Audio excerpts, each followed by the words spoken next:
passes. So we would have done better. We're only 3% now. So third was right. Well, first was 2 weeks. Second was. Well, that's interesting. Yes. Yeah. But I get excited when I walked in. Oh, they can actually do a loop on a plane. Sorry. Helicopter. I didn't know that was possible. It's amazing. Wow. I wouldn't want to do that. I never did. Do a helicopter. Yes, sir. Just going straight up. Yeah. Do that in airplane. Well, We did that in a helicopter simulator one time, and 2 of the aircraft were flying. It was this whole thing, when the simulator stopped. Wow. The guy said, yeah, don't ever do that. 4 by 6. Yeah, these are such a great. Actually, Sounds like fun, but I gotta get these now. Not most preferred. okay. We'll get started 5 minutes early this afternoon, and we're going to have one more session after that. And there'll be a survey for you to take. So we want to make sure that everyone takes a survey before you leave. But back with us again is Matt Boehnke. And you can see from the videos up that have been up here, it's going to be a pretty exciting session. Okay. Thanks, Barney. I'm going to use this just because I'm going to use the sound on here, because you guys know after a couple times around, you know who I am, so I'm going to split to that. Today, I'm going to give you an opportunity a little bit more about U.S. Army Cyber Command, how it was developed, when it was developed, and some of the options for military and civilian positions that we developed within it, as well as internships. So anybody tell me right off the bat, when was the U.S. Army Cyber Command developed? A couple of years ago. Just kind of narrow it down a little bit. A couple of years ago. Okay. When was Cyber Command? Obviously, Cyber Command probably was done first, and then the military commands after that. So you say a couple of years ago, a couple more years ahead of that. Well, it was 2010 when all this came about. And here's one for cyber officers. I'm pointing at her because I know she's in this field right now, but I don't know if you've seen this one. So I'm going to try to get you some sound here. You guys hear that okay? Sort of.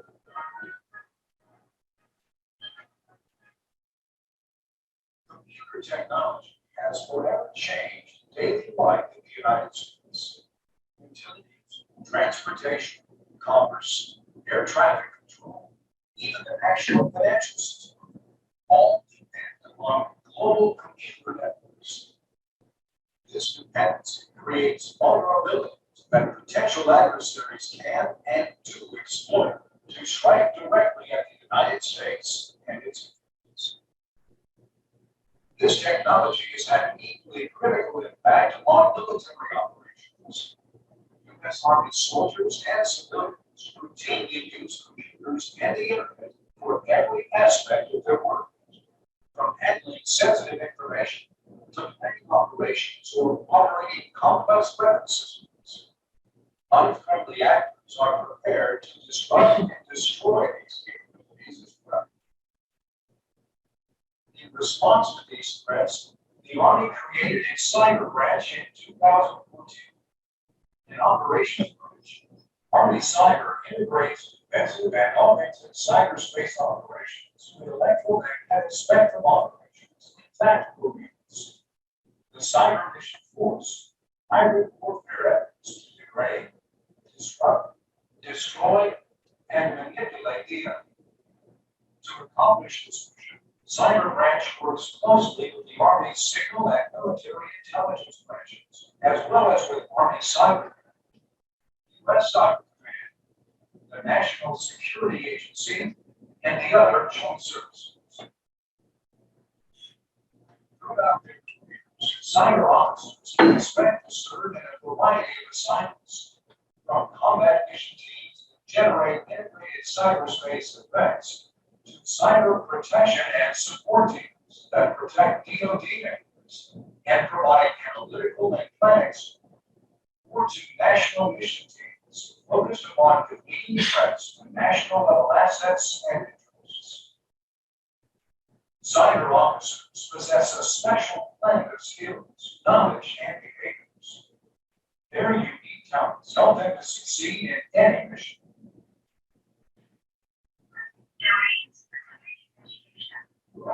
Many cyber officers possess degrees in science, technology, engineering, or math.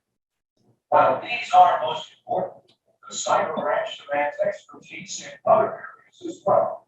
The majority of us have a technical background. Technology basis of law, people understand the technology. For those studying law or for those in the social sciences, get a minor in cybersecurity or information assurance. Make it help in study of cyber policy and cyber law. Technologically adept. Cyber officers understand and are comfortable with the latest technologies. They're more monster candidates than ours. And they have a few others. I myself from a soft science background. So way wired to work with. You don't have to major in technology specific discipline as long as you're exposed to and demonstrate that you have technical capability. Logical, analytical. Cyber officers apply sound reasoning to all situations. Thinking in terms of cause and effect, they logically analyze challenges to disaggregate and solve complex problems. True. There always has to be this interplay of this before it comes down to logical reasoning. Good judgment and sound decision that makes officers stronger. Inspirational leader.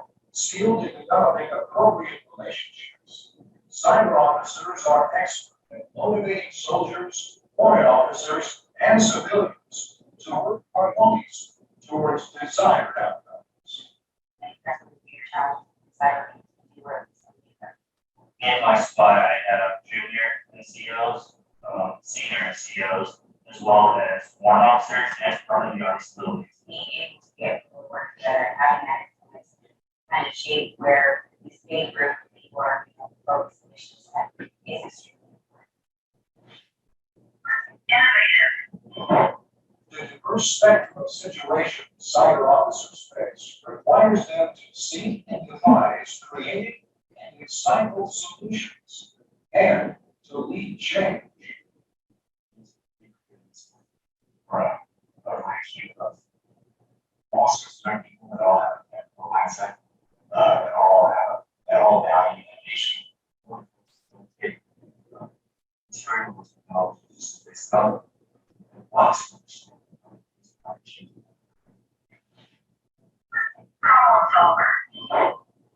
Cyber officers routinely use a mix of established practices and new unorthodox solutions to meet complex and ever-changing threats and challenges.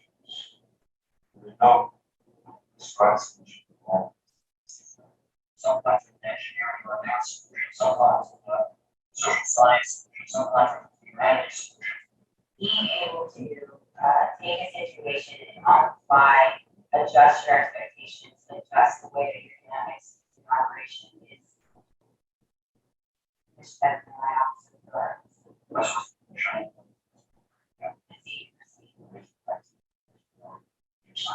My undergrad and my master's were both soft science, I focused on public policy. The cyber branch, 24/7 back branch, threats that we face are real threats. We don't dominate space the way that we do in land warfare, and it's evident if you actually use it on a daily basis. Every part of our national power is threatened in cyber. It's very strong mentioned in the Civil War. Cyber branch, what we're doing with cyber branch and ensuring and growing is a more infectious looking at the combat arms team. Cyber absolutely provides leadership opportunities. One is one is the developer of stuff, defense and The operations that they do and we do, kind of have greater national and political standard in cyber operations. I'm on as a cyber operations officer. I have less responsibility when it comes to media supervision than I would as a normal supervisor. I manage a supply-side development of computer network providers. However, I'm responsible for ultimately almost 450 personnel that are working at our sites. Little, experience I've seen really makes me difference. Because the education of this stuff is so high. There's risk. Real life relationships. Possible. If you're thinking about a career in cyber, then you definitely need to start early. It's not for everyone. Those that sell the domain are those that have a passion for it. The hobbies, the teamers, the makers, the hackers. They're also willing to do whatever it takes to get that job done. If you're interested in something that's new, and It takes a special type of leader. before they change, we want the creative thinkers, if you want to be able to have an impact on something, where you actually make a difference in leaders, the value, and it may be the right space for you with work inspiration. Cyber is the future.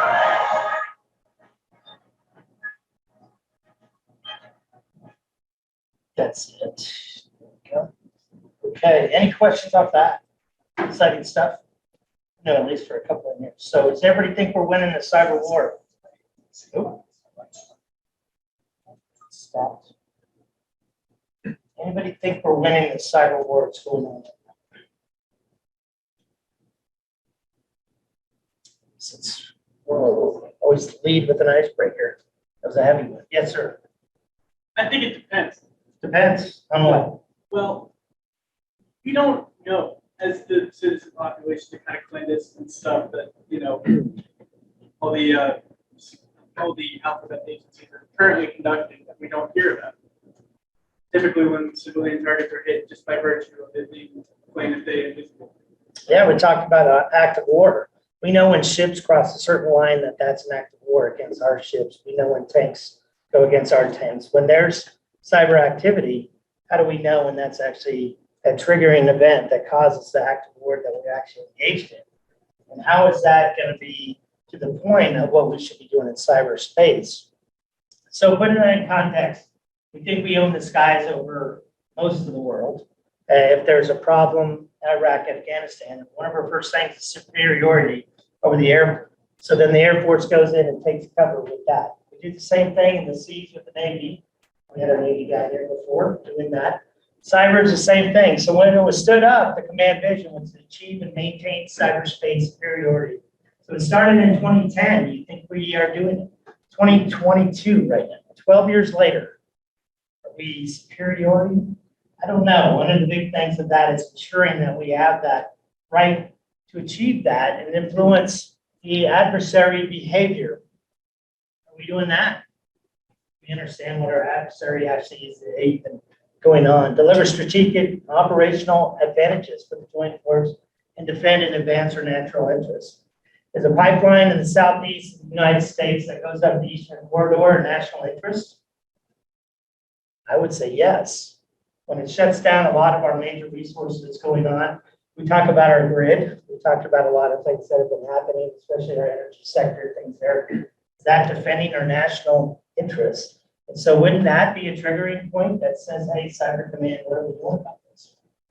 We are one cyber universe and enterprise that we're setting up, right? So no matter what you see and hear, I know the Air Force kind of gave you the drinking from the purple Kool-Aid the other day. You can hear the same thing from the Navy tomorrow. So I guess thanks to Bernie, I can slide in and help out with the Army a little bit since I was for 22 years. We are a part of the same enterprise. We're trying to empower our workforce to get the best, brightest, champions integrated solution. It's not one team, one fight. It's we're all in this together, kind of helping that long-term mindset that we can help in that cyberspace and understanding. We are not risk aware. We are not risk averse. We are risk aware. We understand the risks that are out there. We know what we can do to help each other out. The U.S. Cyber Command, working in conjunction with Cyber Command, and integrates and conducts cyber operations, electromagnetic warfare, you heard in the video, information operations. When I was in, we were developing this at what's Network Enterprise Technology Command. And as we were doing that, we were developing that centralization we see today. Where that data flow is going, development of the heads-up displays, even the common operating pictures that you see, where that intel was coming from and the injects from that intel in those decision-making process. So as a cyber officer coming into this field, you're going to be in charge of possibly a help desk. Real exciting, right? Woo, sign me up. In fact, they're going great. But that's not the only thing, right? You saw some of the other video. What else could you be in charge of? Being one lady, first lieutenant. I don't know if you know the ranks. So second lieutenant is kind of the entry level. First lieutenant is first promotion after a couple years. A couple years later, it's a captain. You get company command, and that's where you're kind of in charge of a broader spectrum. Each level is responsible for more and more capabilities, more money, more people, right? Second lieutenant, you may be in charge of 125 people. When I was 21 years old, I told you guys that. I was on the DMZ in North Korea looking across north. I wasn't in North Korea, I was looking north. In North Korea, 21 years old, staring down North Koreans, and they put me in charge of 200 people with over $4.5 million of electronic equipment in 1992. So as a second lieutenant, right, it's like, wait a second, they don't teach you this stuff to international warfare, what's happening with our stuff, and that's on South Korean property. These are the kind of things you need to be a leader, you need to be an innovator, and understanding what we can do in information operations. And then affecting that, what we're doing and integrating that with helicopters flying through our airspace, with joint operations from multiple different countries coming in there. It's a problem set that keeps you awake most of the days. And even nights, if you're ensuring decision dominance and freedom of action for friendly forces, this is what we do. Radios that go through, making sure your computers work, make sure you're synchronizing emails, those kind of decision points. And when you see some of the computer systems that are on there, that's what that intel is coming in there. You understand where the bad guys are, what happens. We do a little bit better for the good guys, right? We understand where the IEDs and things are going, we can save people's lives. And that's what we try to do. We understand the complexity of the battle space of the future, and cyber is a big piece of that. We understand how we can counter manipulation in our information warfare that's already out there. And you guys seen that. Social media, up to websites, the things that are going on in our regular media, the press releases that are coming out there. And then denying the same to our adversaries, because they're going to do that to ours. I know it's way back machine again, but there was a thing called MySpace. I think it's still around. When I first went into Iraq, and they were manipulating that like anything. And even back then, there was an issue with who had control of those things. And we even had gun camera footage that was stolen off top secret information systems that were released onto MySpace. I didn't hear that much. That stuff started happening in the 2000, 2010s, those eras. So you got to look at where the information's at and how we can control that. So we hacked the Army, right? No. We're in the global defensive and offensive. This was the big change since I've been out, because we're initially just defending our network, and now we have that offensive operations. You saw that video? So there are cyber operations officers that are actually going after, when you see the threat, we're going after that threat, and even understanding the network operations within that. 6,500 soldiers, but 10,000 civilians. What does that mean? My last two positions, I was the commander of a directorate that had 99% civilians that worked for me. That means no green suiters, nobody else. People came with suit and ties. Most of them came in the standard cyber, besides the hacker, right? Everybody's got the hacker suit, black sweatshirt, glasses. You got to put the hood up. When you're in full hacker mode, you put the hood up, you're turning off all the lights and everything. That's what we do in Cyberhawks. Everybody laughs back there. Like, you know when you're in hacker mode. Well, when you're in civilian contract mode for the military, and this happens in any military organization, you have the polo shirt, you have the khaki pants, and you just change your name between Boeing or any of the DoD contractors that are out there, right? You guys see them. It has not changed in the 100 years that we've been out there. That's who is working for me. 5 worldwide regional centers. You guys know that? Where those are actually at is top secret locations where you can be working, where you're the backbone of that. We learned from 9/11, do not put all your eggs in one basket, because what happened when 2 planes hit a tower and hit another tower? Not only our country went to war, but we had a lot of data that was sitting in those towers. There were financial data, a lot of personal data, a lot of things that were in those tower antennas. It was a critical asset that we did not defend very well. Frankly, we haven't in a long time. So we started spreading the wealth a little bit. That's how the centralized systems went with theater operations. So when you're in a theater, you could be in the North American theater, you could be the Southeast Asia, you could be in Middle East.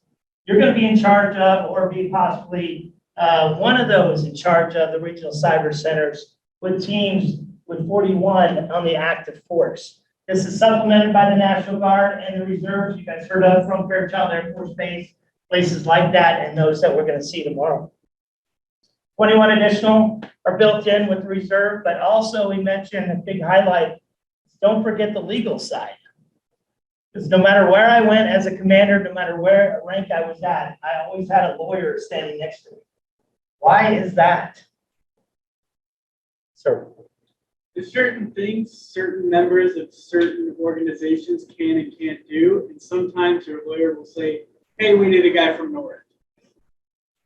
And even in international law, but current US law, it's very complicated. My basic understanding of this stuff is you're a cyber expert, subject matter expert on cyber operations. I was not a lawyer. I never planned on being one. I don't want to be one. There are great people who do that. It's great work to do that. They help keep you out of trouble, and they're working with you on those complex international and local laws and jurisdictions that you got to deal with. There's certain things you can and cannot do, just like in the US. Even Iraq and Afghanistan, we're working on Chinese networks. There are certain things we could do and we couldn't. Is that crazy or what? So we got 6,500 uniformed civilian men and women deliver that offensive power. Of course, it's 24/7 across the world. How do I become one? If you want to do it, everybody heard of USA Jobs? If not, I highly recommend you get on the site and go ahead and set up a profile. Why? Because some people look at that, and even that, my wife said, why can't we go back? I was stationed at Fort Worth one time. She goes, we need to go back there. They're going to pay you that much money. So CBC may not like that. I said that. But yeah, you can get on there and you can tell it's standard GS. You guys have seen that. That's general services for civilians. No matter where part or jobs that you have in the military, you can work in different exotic locations around the world. Highly recommend that to every one of you. If you don't have a family yet, when you're young, go join those locations around the world and see the world that you want to go off and see. You build up the benefits, probably better than most other organizations that are out there. May not have as high pay as some of these startup locations, but you do have the innovative research and development opportunities that you can serve your country and the glimpse around the globe. So there's some of the locations that are out there. Yes, I've been to every one of those at least once. Great locations, each and every one of them, for various reasons, of course. Hawaii, everybody loves. Arizona's a difference. Fort Gordon, Georgia, Fort Meade, and then, of course, Eric John and Wiesbaden, Germany. Camp Walker has changed. I think it's still somewhere around there. But, yeah, Korea and Japan are coming to be a hot spot in the world. So you can see Protection Brigade, Joint Forces, things that are set up. I was out of the Network Enterprise Technology Command, so we had a lot of that work with the IO commands.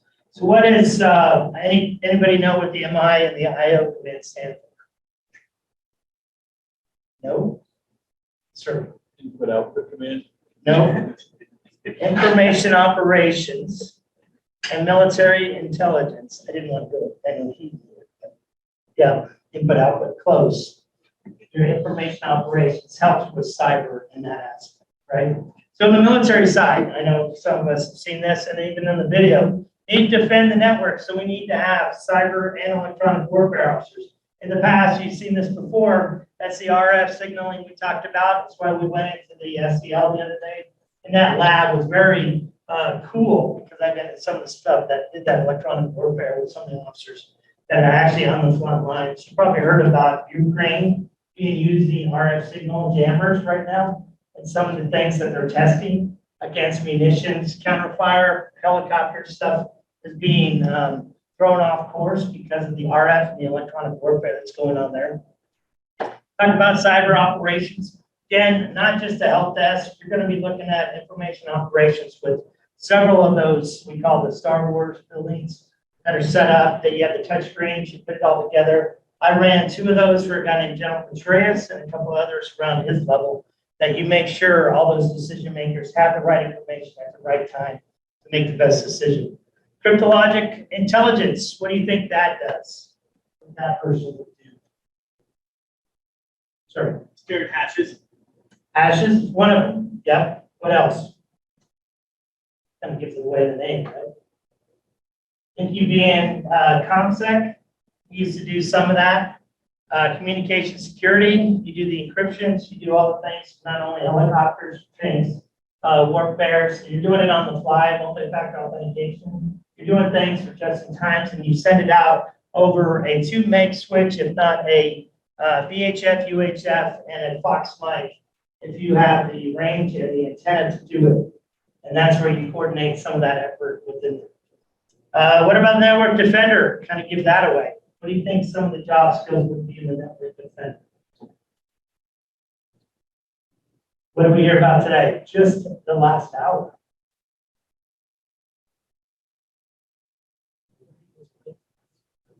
Security programs. Security programs. What else? Firewalls. Firewalls. Easy one, right? IDS, IPS, everybody knows those. Firewalls, honeypots, everybody do those. DMZs, the normal DMZs that most people talk about. Not only that, defending it. So my first job is moving Network Enterprise Technology Command into Cyber Command was that host-based security system.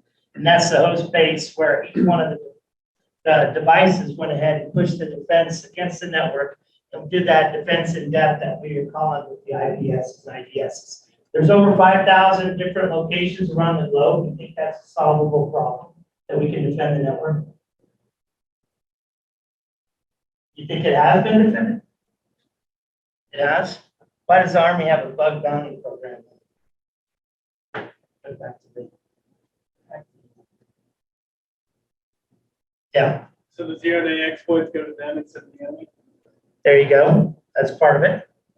One of my jobs, or most of it, was the research and development. So you can see the oncoming 0 days, or even develop some of those that we can defend against. We actually went out and we had people who were developing malware that were in our midst that we can hack against ourselves. We did the red team, blue team. You guys heard of those? We talked about that with CyberHawks and some of these things that are going on. It's the same thing we're doing there, right? In order to defend, you got to know your network. You got to understand it, defend it through there. And then that cyber operations specialist works with the operations officer, depending on the number of troops and things that are out there in cyber technology.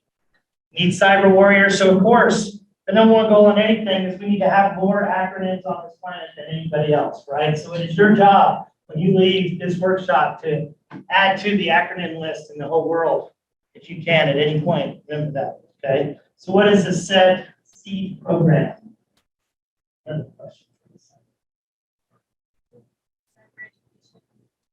Close. Close, yeah. Career exploration, advancement, and development. It's another one that kind of works with that. That's why I thought you probably know about it. I know we chatted a little bit. I'm kind of working with her because she asked me a couple of these questions. Sign for a pipeline, what we're doing here today, right? Part of that program is what we're looking at is to the entry-level professionals who have the background of working in STEM and have the idea that want to be troubleshooters, problem solvers, innovators. People that can think outside the box, work in cyber operations, right? The SED program puts money toward people who expertly perform and adapt to that ever-changing operational environment. We don't know what we're going to get into. Every day is a little bit different. When you're looking at cyber operations and understanding different computer systems, we all had to know Windows, Linux, Unix products. Most of the stuff we did in the military were Linux. We didn't have a mouse. No offense to people who are loving this stuff. We did everything command line. Everything. Just like you did in the last hour, that was normal operations. And most of the time it was see me laughing. When that, a couple of soldiers were sitting there next to a tree, had an antenna stuck out there, and they had a dirty box. That's the green laptops that were sitting there set up. And they can do it all. That's what you're doing command line on. Could you see the monitor? That monitor was yay big by yay big, and a lot of times you couldn't see it. You had to figure out, you think you're fat fingering stuff on this, it's not working the command line properly. Try it out in the woods, in the dark, doing these things in that environment. And trying to set that up so you can help your organization work well.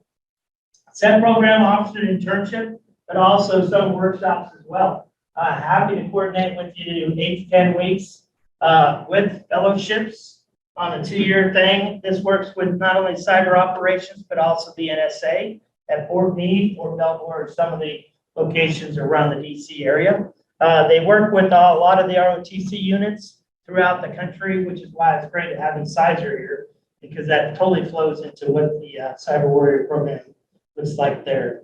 So with that, I know I drug on really long today, so I wanted to close that up to see if you guys have any questions of me. What about cyber operations, some of the background experience that I can tell some more stories about is what my wife says. Just end with a couple of war stories.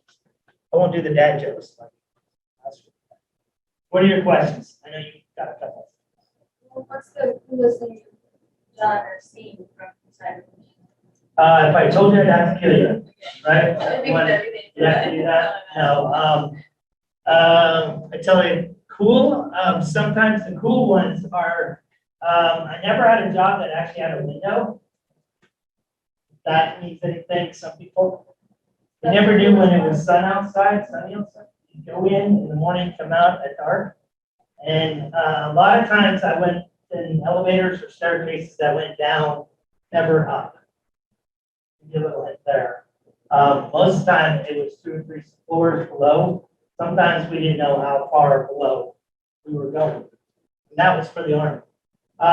82nd Airborne, I jumped out of airplanes doing the same thing. So we'd go in with pathfinders. I think the question was before, what would you guys do with the unimproved airfields with special operations teams? We'd go in there when they had the mini, see them on the couple of movies that they would jump in, open up, and they'd have an antenna that would get up the array. We'd go ahead and expand into that area.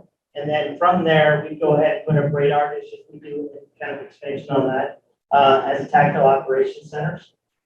Do those. Then the tents would come, some of these others that we would build off of. Then we can deploy into anywhere 24-hour notice kind of thing. You'd be on a go team, ready to go to another. Out of the Pentagon, doing that when you get higher promotion and the responsibilities. So when I retired out of the Pentagon, I had a $32 million budget to try to defend 5 of those regional areas.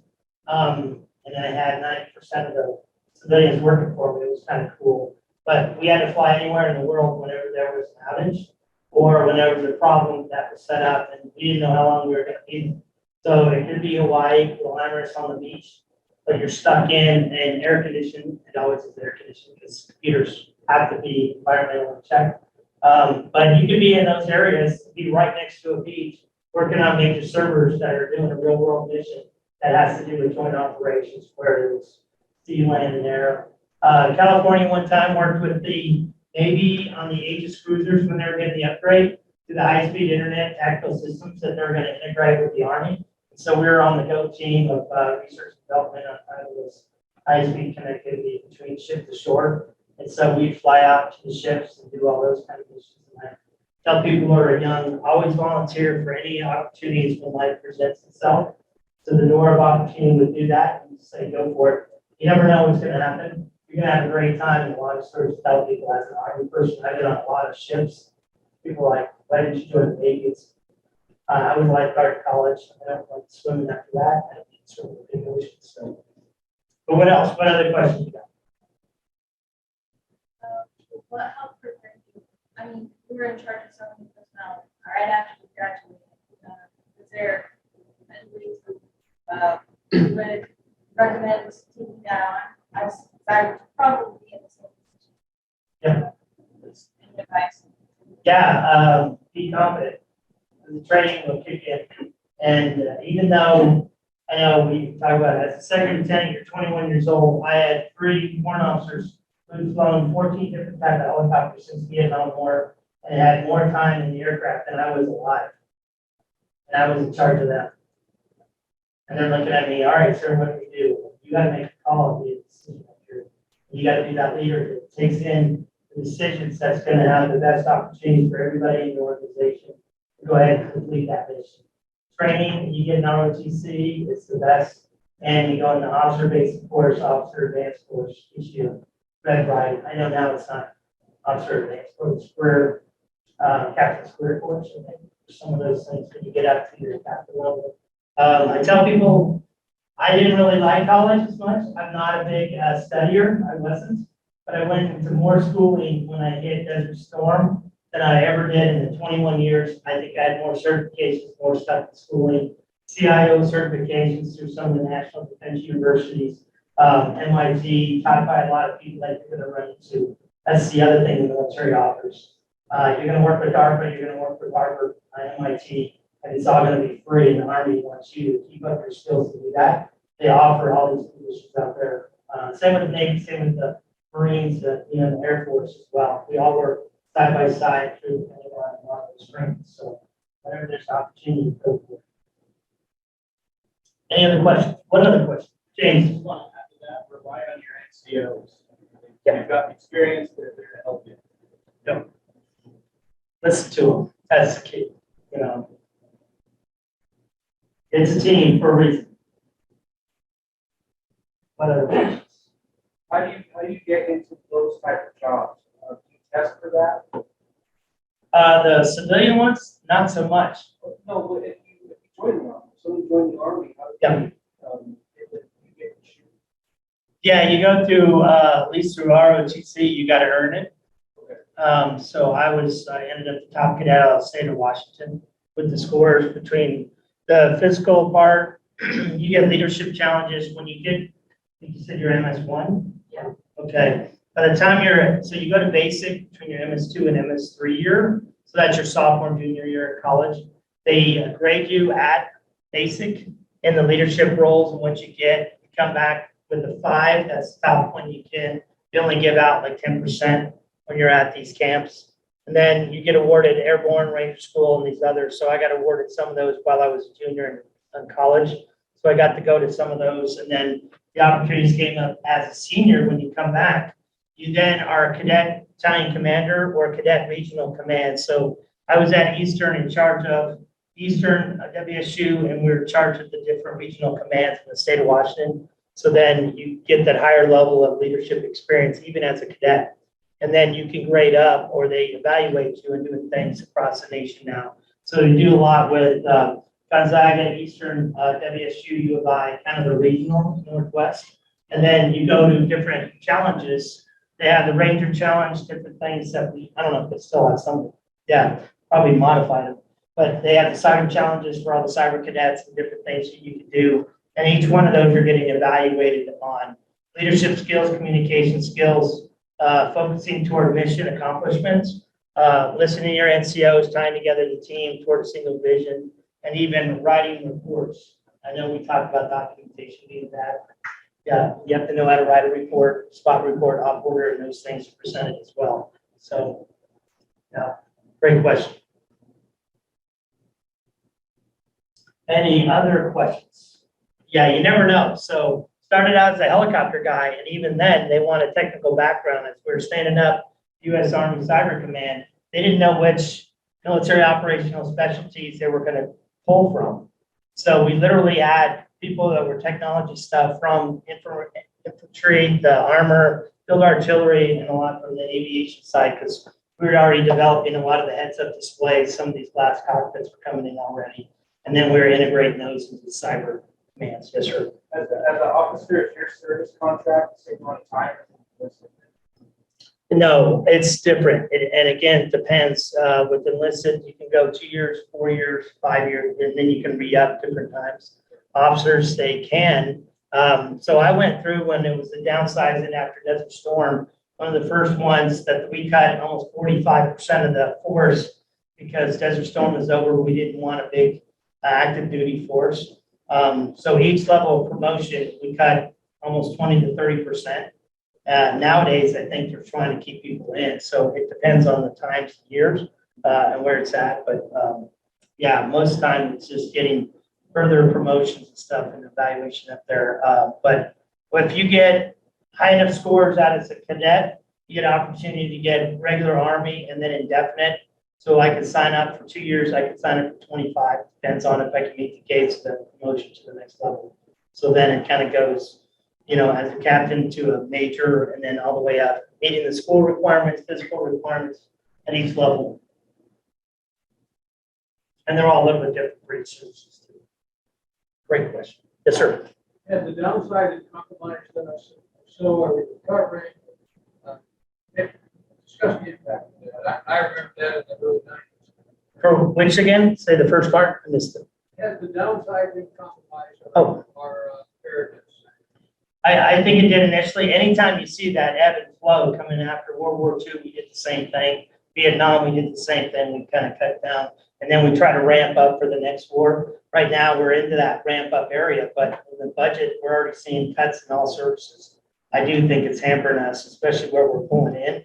I know the change in the early 2000s, I think it was Secretary of Defense Rumsfeld came out and said, we're going to do a lot more with civilians. That's why you see a lot more civilian opportunities than military. So a lot of my units were changing out. So my NCOs were no longer NCOs. They were actually civilian GS employees that were 9 to 5 majority of the time. And then the rest of the time it was, active duty services that were augmented by the National Guard. So that's where the recruitment you see is coming up, and you see that workforce pipeline that we're trying to get back that CySER's, I think, focusing on. And we see the need there, and so they're already seeing we're going to have a gap if we don't speed up that pipeline. Great question. You guys have a great opportunity.